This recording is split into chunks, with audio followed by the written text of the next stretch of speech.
உங்களுக்கு நிம்மதி உண்டாகுவதாக. தேவனுடைய இரக்கங்கள் அதிகமாவதாக. தேவன் என்ன சொல்கிறாங்கன்னா, ஆதியாகமம் 12:2, உங்கள் பெயரை பெருமைப்படுத்துவேன்.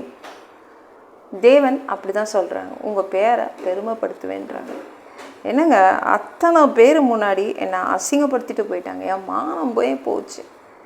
ஏன் இப்படி நடந்துக்கிறாங்க? திரும்ப எப்படி அந்த இடத்துக்கு நான் போகிறது? எப்படி நான் அந்த இடத்துக்கு போய் நிற்கிறது? கவலைப்படுறீங்களா? கவலைப்படாதீங்க. ஏன் இப்படி செய்கிறாங்க அப்படின்னு கவலைப்படாதீங்க. எத்தனை பேர் முன்னாடி நீங்கள் அசிங்கப்பட்டு போனீங்க, அத்தனை பேர் முன்னாடி தேவன் உங்களை உயர்த்தி வைப்பேன்னு சொல்கிறாங்க. உங்களை பெரிய ஆளாக்குவேன், உங்கள் பேரை பெருமைப்படுத்துவேன் அப்படின்னு சொல்கிறாங்க.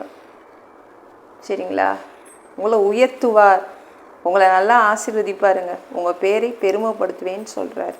நீங்கள் அசிங்கப்பட்ட இடத்துல போய் நின்று பாருங்கங்க.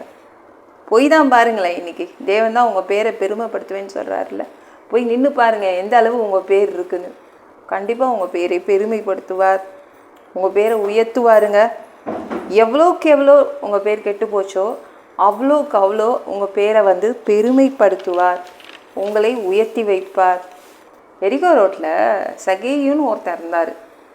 அவர் என்ன பண்ணாருன்னா, நல்ல அவங்க டாக்ஸ் கலெக்டரு. இந்த வரி அந்த வரின்னு எல்லா வரியும் மக்கள் மேலே போட்டு பணத்தை பிடுங்கினார், அநியாயமாக பணத்தை பிடுங்கினார். யாருக்கும் அவரை பிடிக்கல, யாரும் அவன் பக்கத்தில் போய் நிற்க கூட பிடிக்கல, விரும்பலை. எரிகோ ரோட்டில் கூட தனியாக தான் நின்னான் சகேயு.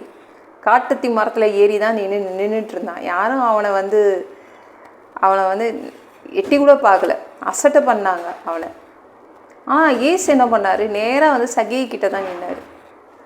பப்ளிக்கு சுத்தமாக பிடிக்கல, பொதுமக்களுக்கு சுத்தமாக பிடிக்கல. எவ்வளோ நல்லவங்க இருக்காங்க, இவங்கிட்ட போய் பேசுகிறாரு இவர். உங்கள் பேர் கெட்டு போச்சுன்னு உங்ககிட்ட யாரும் பேச மாட்டேங்கிறாங்களே, உங்களை தள்ளி ஒதுக்கி வைக்கிறாங்களே.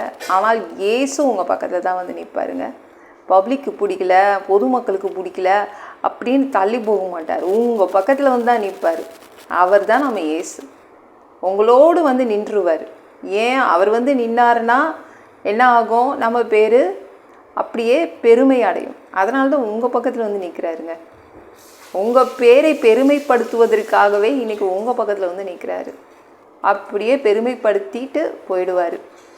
சகேயு பக்கத்தில் போய் நின்னார், வீட்டுக்கு போனார், அவனை மாற்றினார். சகேயு என்ன பண்ணா, ஏசு போனோடனே 4 மடங்கு திருப்பி கொடுத்தான். யாரெல்லாம் ஏமாத்தினானோ, ஏமாற்றி வரி என்ற பேரில், டாக்ஸுன்னு பேரில் எத்தனை பேர்கிட்ட பணம் பிடுங்கினானோ அத்தனை பேருக்கும் 4 மடங்கு திருப்பி கொடுத்தான்.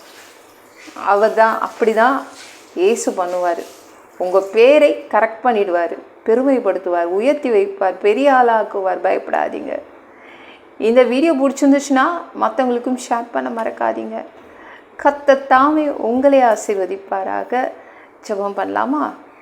அன்பு பிதாவே, உங்கள் பிள்ளைங்க உங்கள் பாதத்தில் வந்திருக்காங்கப்பா. சாமி, இரக்கம் செய்யுங்க, இறங்குங்க பா. உங்கள் பிள்ளைங்க பேர் கெட்டு போச்சு, என் மானத்தை வாங்கிட்டாங்க, என்னை அசிங்கப்படுத்திட்டாங்கன்னு கவலைப்படுறாங்க.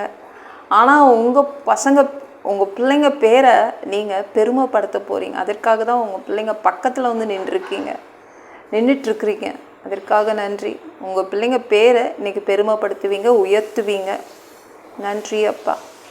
எல்லாம் பொல்லாத பிசாசுகள், ஏவல்கள், மந்திரங்கள், தற்கொலை ஆவிகள், பயத்தின் ஆவிகள், பலவீனப்படுத்துகின்ற ஆவிகள் எல்லாம் இயேசு என்ற பெயரினை கொண்டு துரத்துகிறேன். ஓடிப்போ.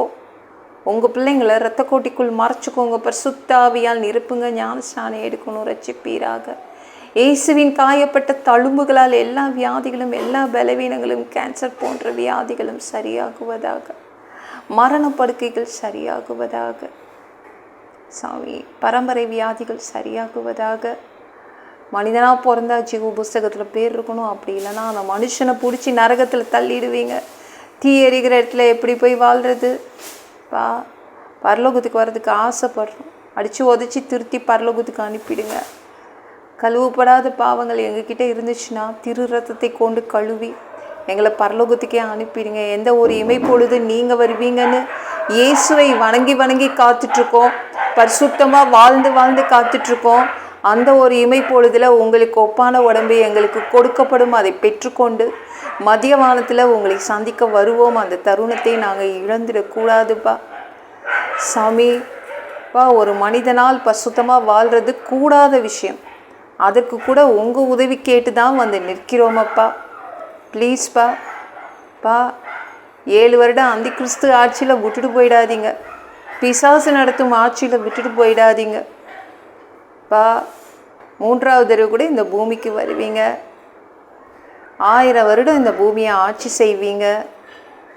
இங்கேயே தங்குவீங்க உங்கள் ஆட்சியின் கீழ் வசிக்க ஆசைப்படுறோம். எல்லாவற்றையும் ஒப்பு கொடுக்குறேன். ஏசு மூலம் ஜெபம் கேளும் பிதாவே, ஆமென். நாளைக்கு பார்க்கலாம்.